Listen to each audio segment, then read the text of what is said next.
injury.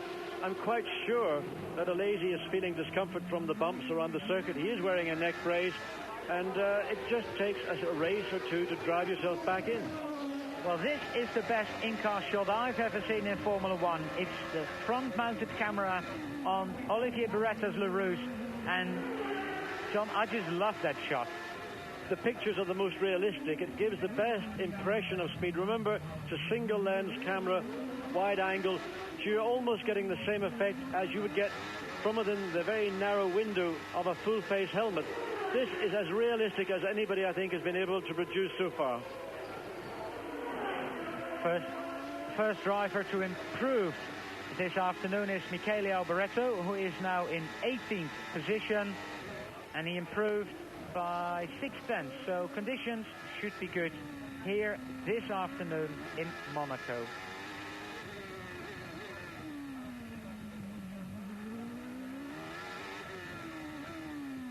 Well, just watching Beretta as he comes through the Louvre's Hotel hairpin bend and coming down into the series of corners called Portier that they lead on to the seafront, and from here it's the charge flat out through the tunnel.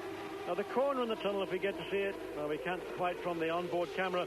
That corner is a lot tighter than it looks. It's just about flat. You're never quite sure whether you're going to make it or not.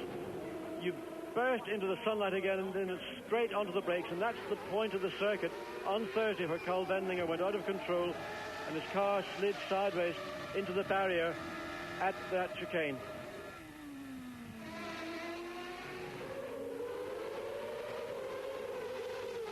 Olivier Beretta, his best so far is a 1:24.126. That's from Thursday afternoon.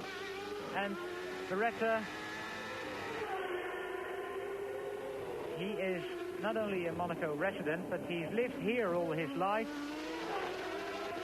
And, well, it's his home Grand Prix, so he wants to impress a few people. Lovely shot this, look at it. And equally, this weekend, the two LaRousse Fords have been performing very well. Fundamentally a very straightforward car, nothing trick about it, relatively easy to set up and drive, and that's what, in essence, is important at Monaco. There are so many factors that you can complicate the situation with. A nice, simple, easy-to-drive car, not the worst way to go for the Monaco Grand Prix. I said earlier on in this broadcast, only 24 cars on the circuit.